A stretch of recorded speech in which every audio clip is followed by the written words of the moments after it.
Diddy really screwed up, and I'm not referring to his criminal trial, which has him sitting in prison right now, but it has to do with something that happened right before he got arrested. If you've seen the Netflix documentary about Diddy, Diddy The Reckoning, which 50 Cent produced, there's some footage there that had never been seen before. This is a photographer that Diddy hired to follow him around and document his life.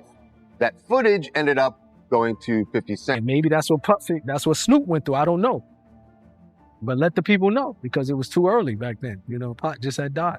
So this one night, 50 called me up, and they got him on the phone. Man, he was just talking. We was talking about old time shit. Sit down with Black Hands, sit down with with Puff Kids, the whole Puff situation, and this documentary that he's going to be doing. Almost instantly, the narrative took a sharp turn as a new wave of online videos and commentary flooded social media, shifting the spotlight in an unexpected direction. This time, the name being pulled into the chaos was Snoop Dogg, with headlines suddenly claiming he was panicking, laying low, or even being quietly protected because of footage that was allegedly kept out of the documentary. The speculation didn't stop there. Some voices began dissecting what Yan Deal truly suggested, questioning what 50 Cent's documentary chose to reveal and what it may have intentionally left out, while others scrutinized how Snoop Dogg has actually responded amid the noise. Now the conversation has grown louder, but the real focus is separating assumption from reality and understanding what is actually confirmed versus what is simply internet rumor. I got this audio from Suge Knight. It's from his podcast with Dave Mays, and he's speaking on, Tupac and Snoop being cool, and how, after Tupac got killed, Snoop started hanging out with Diddy. And, he also speaks on how, Snoop, he did the Steve Harvey show with Diddy after Tupac got killed. Check this out. Okay. It's downloading right now. Then you look at the scenario how everybody used Pac to make their stuff famous or make their project better. You got people who use their songs for Pac and tell them how much they love Pac, but they do songs for Puffy. You got Steve Harvey, old bit that, this motherfucker telling, well, Pac, according to everybody else, he brings Snoop and Puffy on there and say, these are dudes who's running this in the East Coast, West Coast. What's up, Snoop? What's up, huh? Hey, whoa. Wait a minute, fellas here. Hold on. I know all about this East Coast, West Coast rivalry thing here, but we in Chicago now. This rivalry stuff, we gotta stop it, man. We stop that, we stop a lot of this violence. Yo, Steve, check this, man. All that East Coast, West Coast stuff is a bunch of media hype. It's been my dog from day one, you know what I'm saying? It's all good between me and him. That's my people. Real, that's what we came in for. We came in and light it up and ride it up. We making this shit happen. Now, Pac, if you love Pac so much, how you with the motherfucker that everybody say got something to do with the first get down that happened to Pac in New York, then the second one. What you think about Suge comments? And I never asked you this before, but did you have an issue with Snoop hanging out with Diddy after Tupac got killed? I always felt that was wrong. I'm gonna just keep it real. I'm talking about from that, like now, okay. You know what I mean? I'm 46, Snoop probably early 50s. If he figured out now, he might go by the opinion that, okay, Puffy had nothing to do with Pac. We grown now. If he want to be his friend, no problem. But back then, that was just awkward. You know what I mean? And the reason why it was awkward to me that I never even like it because you knew how Pac felt about this individual. You know what I mean? Even if you don't agree with him, you probably could have said, you know what, I probably ain't gonna come out, publicly with this because until things clear up, so I really know I could be certain that, they didn't have nothing to do with Pac. But it's like, it was no, okay, it is what it is. So that I never really respected that back then. So you had an issue with it. You didn't like it? Never really liked it. It just was a strange look because you was Pac boy. You know what I mean? Puffy, it's clear they had some issues with Pac. And Pac died and all of a sudden you chilling with Puffy. Back then it just, okay, now you can say what you want. All grandfathers, I guess. You know what I mean? That's different now. But back then I think it was weird, it was tasteless. You know what I mean? It didn't seem like you really had that much love for Pac. You could have just, you know what I mean? Unless he pressured them or like questioned Puffy, like, yo, what's up with this? What's up with that? Then you could say, you know what I mean, no problem. Snoop Dogg's name never appeared in court documents, indictments, or the federal charges that sent Diddy to prison.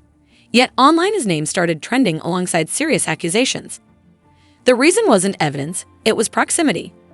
Snoop has been in the industry for decades, crossing paths with Diddy, Suge Knight, and other major figures during hip-hop's most chaotic years. After the documentary dropped, Gene Deal hinted in interviews that not everything made the final cut, and that suggestion alone sent rumor channels into overdrive. Claims spread that 50 Cent held back explosive footage, and Snoop became an easy target because of his fame and long history. Old clips resurfaced, prison interviews were reposted, and speculation filled the gaps where actual proof did not exist. So, like I believe somebody mentioned that they seen a video with me and the dude Prodigy or one of the dudes from My Deep, as if I was with. They don't know the backdrop of that.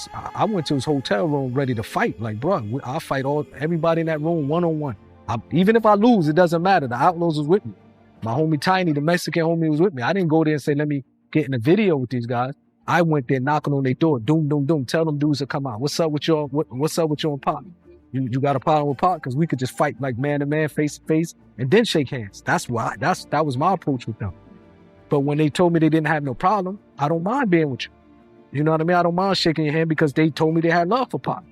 So that's different. You know what I mean? If he come out and say, well, I already, I questioned Puffy about it. I believe that he didn't, he loved Pop. That's my opinion. I can move the way I want to move. So when people try to, I noticed somebody, I think on your page do that. Well, Napoleon was in the video with Mobb Deep. They don't know how I got in that video with Mobb Deep. You know what I mean? I pulled up on him but I'm the type of person, I've never been a bully type of person. You know what I mean? If I talk to a person like a man and they tell me face to face, look, I got love for Pop, I'm comfortable to know if I can look in their eyes, if I believe what they said, I have the right to say, okay, no problem, I believe you. You know what I mean? And maybe that's what Snoop went through. I don't know. But let the people know because it was too early back then. Pop just had died. You know what I mean? Like he had the right to say, the reason why I'm rolling with Puffy, I questioned him about my homie. He gave me this answer. So then he did what he had to do. But it just, you know what I mean? I never really agree with that, to be honest.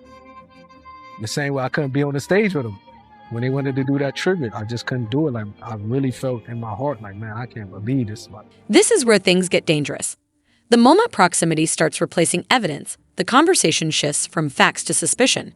And once that happens, the loudest voices online usually aren't the most accurate ones. Sean Combs. The Reckoning was never promoted as some industry-wide takedown. It focused on Diddy, his rise through Bad Boy Records, his influence, and the system that protected him for years. The documentary centered victim testimonies and examined patterns of control and exploitation, but it did not name Snoop Dogg as a participant in any crimes, nor did it present footage showing him involved in wrongdoing. The claim that 50 Cent secretly protected Snoop remains speculation, not fact. Curtis Jackson has repeatedly stated in interviews that he exposed only what could be verified and what his legal team could firmly stand behind. Diddy was doing a documentary thinking he was going to come out triumphant. Yeah, I didn't know that's how this started, is he started filming himself and getting this footage because he thought he was going to beat everything. Okay, Diddy that makes sense. Okay. Has a relationship with Netflix. I knew that. With Ted Sarandis. I saw that. Yes. Okay. And he's filming it there. But of course, when you get, obviously it wasn't a clean sweep on the prosecutor's side, but you're still going to prison. Yeah. He basically kind of scraps it. It's not also Netflix is saying, because they commissioned it, right? Netflix is saying, all right, cool, just turn over what you got. And what we'll do, we'll make it what it is because we're just following reality. Diddy's like, well, hold on now. If I lost the case, I'm down to still do it with you, but I got to be able to control it.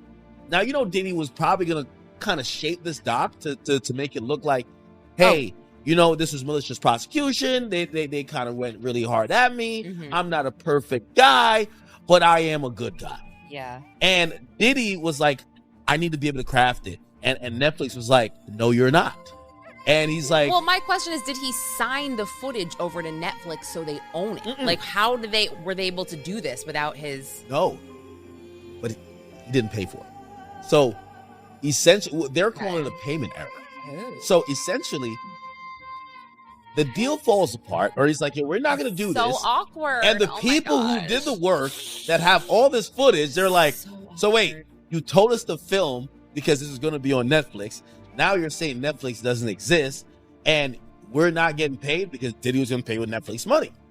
And Netflix realized this, and they went to the filmers and said, "Hey,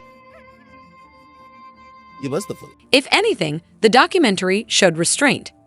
In a media climate that rewards shock value, it avoided naming people unless their alleged involvement was backed by records or testimony that could withstand scrutiny. That's why the claims about hidden footage are still just that. Claims. No verified clips have surfaced. No court filings reference Snoop. No investigators have identified him as a suspect or target. Ironically, after the documentary dropped, Snoop publicly supported 50 Cent and even posted statements aligning himself with Curtis, signaling there was no tension between them. That alone undercuts the narrative that Snoop was fearful of what might be revealed, because fear rarely shows up as open public support. We're going to look at this through the prism of a modern-day rhetorical genius. A modern-day rhetorical genius. We're talking about the one, the great, the 50 Cent. All right. This guy's skill at rhetoric is absolutely next level. And this totally ties in with, how he famously is a big fan of Sun Tzu, The Art of War. Now, rhetoric with a capital R, I can just give you the definition of that. That's basically public speech, particularly public speech that is to persuade. Any persuasive public speech is rhetoric, right? Now, we kind of break that down into two subcategories of rhetoric with a lowercase r and dialectic. Rhetoric is essentially everything else. And really, what moves the needle with like 97% of people and 100% of groups, okay, is, in fact, rhetoric with the lowercase r. So again, stuff like this, 50 Cent is an absolute master of. Basically, he dropped this doc, this 50, this Sean Puffy Combs doc, and it's just kind of set the internet on fire. It's beating out Stranger Things. Like, it's a wild ride to watch, right? And one of the things that he does is he breaks down Diddy's character on Diddy's own terms. Much of the speculation traces back to Courtney Burgess, who claimed to have flash drives allegedly linked to Kim Porter containing compromising material involving celebrities. Online creators quickly inserted names like Snoop Dogg into the narrative, despite no verified evidence connecting him to any wrongdoing. Kim Porter's children have denied the authenticity of materials attributed to her, and federal authorities have not confirmed the content of the drives. No official documents name Snoop, no footage has been verified, and there's no indication he is under investigation. What began as a suggestion turned into rumor, then into assumed fact, a reminder of how quickly misinformation can grow without proof. Because he wanted them to, both Suge and Pac. In the car? They only Pac, and they don't Suge. So allegedly, they got paid $500,000. The $500,000 was paid to the guy on the right, all the way to the right. You see the guy on the right, Corey? He's the one allegedly that got the $500,000, and that money never went to Keefe or anybody else. The guy on the left is the one that stole the chain, the chain, which was a Death Row Records chain. That's a way of saying I got your rapper's chain, because if you were one of the guys, Death Row. So long story short, this whole thing is a recording that he said this. So what does Diddy do? Rob, can you pull up this song? It's a song called Black Rob, featuring Mark Curry and Mario Winans. If you can just type in lyrics, okay? So he gets $1 million. Can you go to the lyrics? And Diddy's in the lyrics when he gets started. Go a little bit lower. Can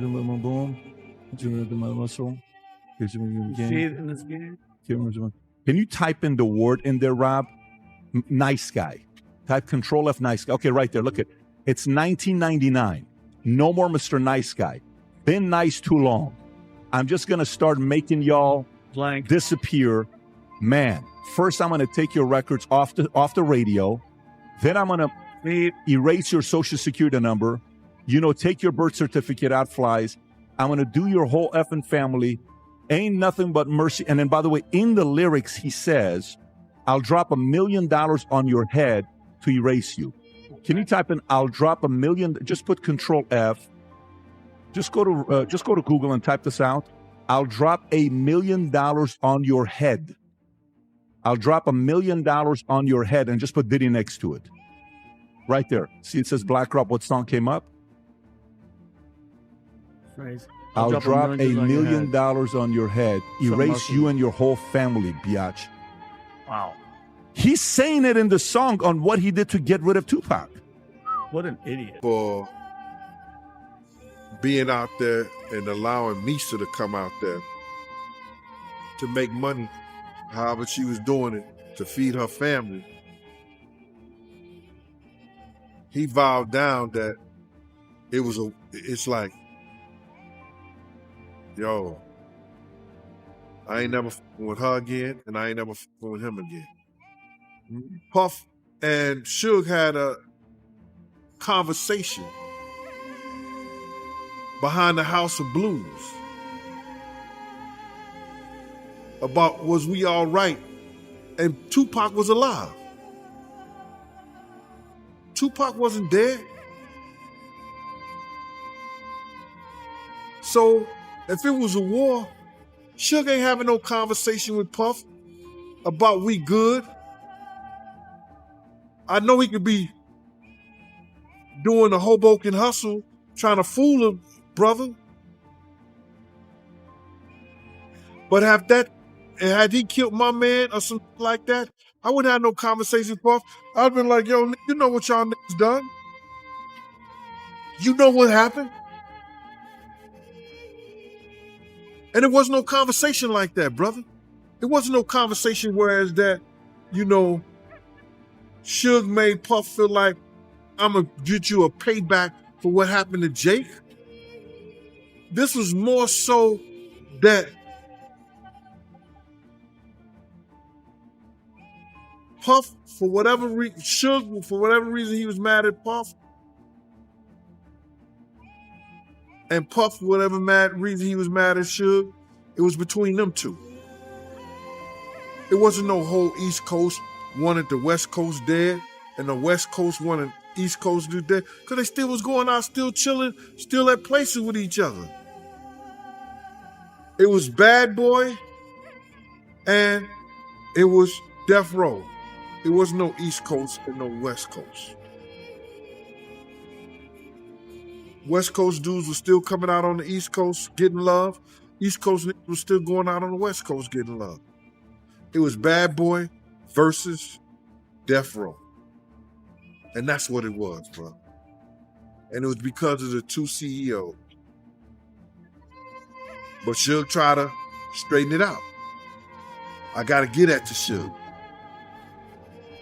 The Death Row East Coast, the Death Row East was going to bring in Eric B. It was going to bring in Big D. And those brothers was from the East Coast. So now, they was looking for a representative to come to the meeting from Bad Boy so they could straighten out this between Pac and Big and Death Row and Bad Boy. And Puff is the one who refused. Puff is the one to refuse to send a representative or either come himself. And got mad at Zip and them because they were in the Mirage on 57th Street partying with Suge Knight. Got mad at them. And Zip hung up the phone on him behind that. In a documentary, there's a couple things I'll share with you guys on what I took away from it. But Rob, maybe share the clip on how he got access to some of the footage of the documentary. Is this the one, Rob? Yep. Go for it. How did you get that footage of Diddy? I figured most journalists would not disclose their sources. Does he know y'all have this in the doc?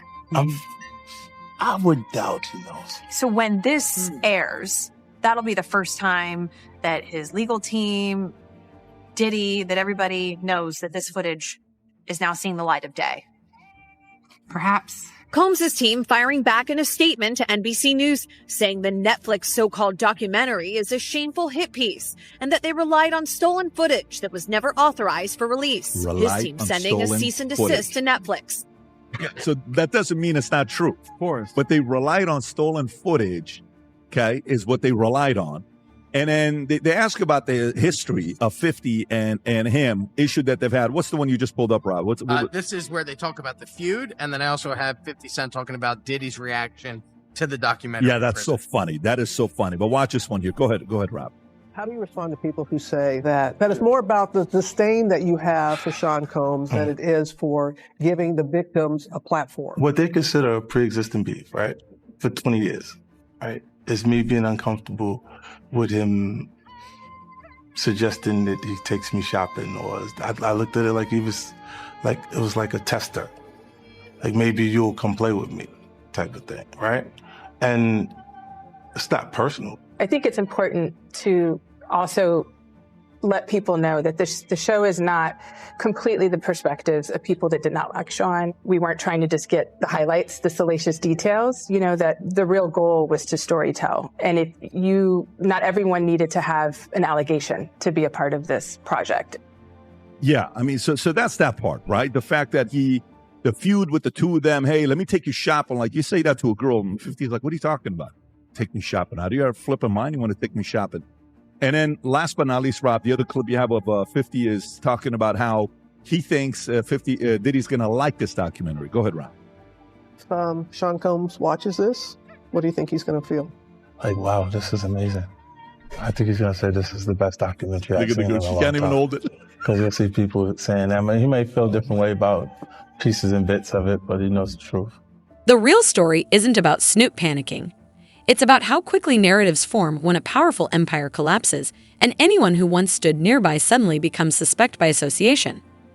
As the fallout surrounding Diddy continues and more verified information comes to light, the real issue isn't who the internet wants to target next. It's whether truth will be allowed to rise above the noise. Will facts lead the conversation, or will speculation keep assigning guilt before evidence ever has a chance to surface?